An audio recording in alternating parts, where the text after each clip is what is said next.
Bonjour, je suis Jean-Claude Angbalou, consultant en ressources humaines, coach et conférencier. Aujourd'hui, nous allons parler du leadership, du pouvoir et de l'autorité. L'essence du leadership est l'autorité. Mais le leadership tire sa source de l'adhésion des équipes, des collaborateurs qui reconnaissent en vous les qualités, les capacités de les conduire vers une destination. En ce moment-là, à cause de cette adhésion, à cause de cette acceptation pour que vous soyez leur leader, ils vous confèrent l'autorité.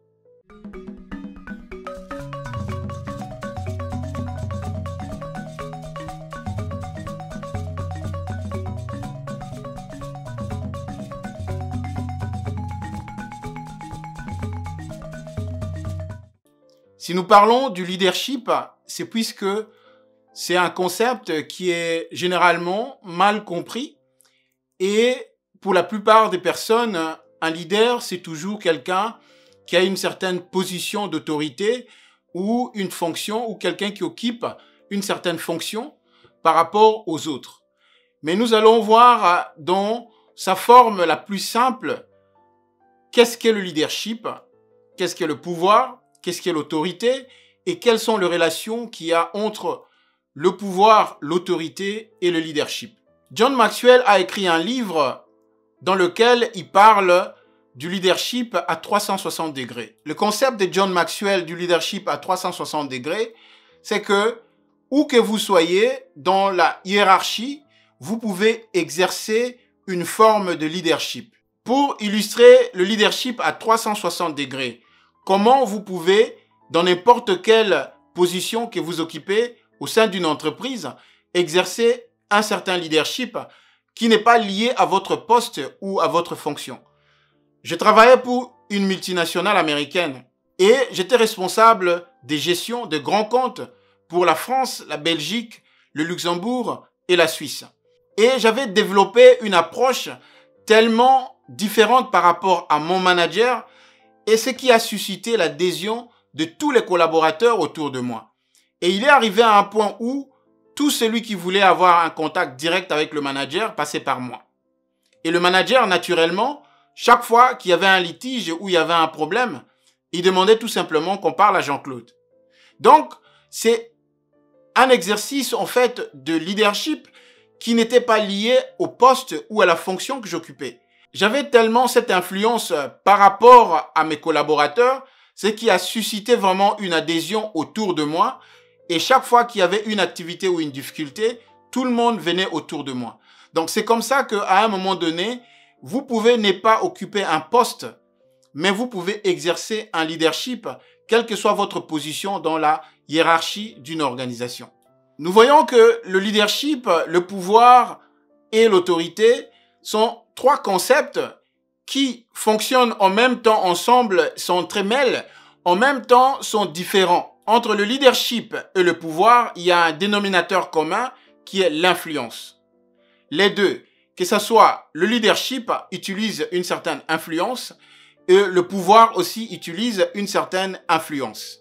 Alors, d'une manière plus simple pour expliquer cela, on parle de leadership lorsqu'un chef d'entreprise ou un homme politique ou une femme politique donne à l'organisation qu'il a la responsabilité, une certaine identité, une certaine vision, une certaine direction que cette organisation va suivre. Ou lorsqu'il parvient à bâtir un système de valeurs partagé par ses collaborateurs ou par ses concitoyens.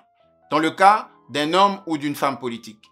Il y a des situations où on peut avoir le pouvoir, beaucoup de pouvoir, le pouvoir de faire faire quand vous demandez aux autres de pouvoir faire des choses. Et cet exercice du pouvoir peut aller dans tous les sens.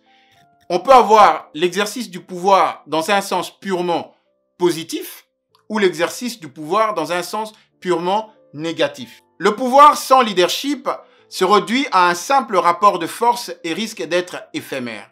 Ici, on dit que le pouvoir sans le leadership, c'est-à-dire que quand vous êtes en train d'exercer le pouvoir, quand vous avez une position d'autorité et que vous exercez une certaine influence sur des gens, s'il n'y a pas l'accompagnement d'un leadership, d'une certaine vision, d'une certaine direction que vous êtes en train d'orienter l'équipe, l'organisation ou l'entreprise, cela se traduit tout simplement à un simple rapport de force. Et ça n'aura aucune durée. C'est quelque chose qui peut durer un certain temps, mais ça ne sera pas dans la durée. Il n'y a pas vraiment une projection à long terme par rapport à cet exercice du pouvoir. Le leadership est une force. C'est un atout décisif pour les décideurs. Il est très important que dans n'importe quelle organisation ou que vous soyez dans n'importe quelle position, vous pouvez exercer une certaine influence, susciter l'adhésion en fait des équipes ou des gens qui sont autour de vous. Le leadership peut s'exercer à 360 degrés.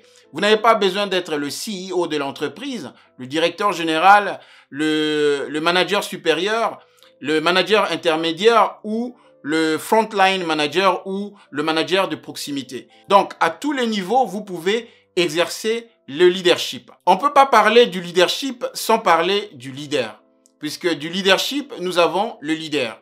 Le leader, c'est quelqu'un qui suscite l'adhésion autour d'une cause, autour d'une vision.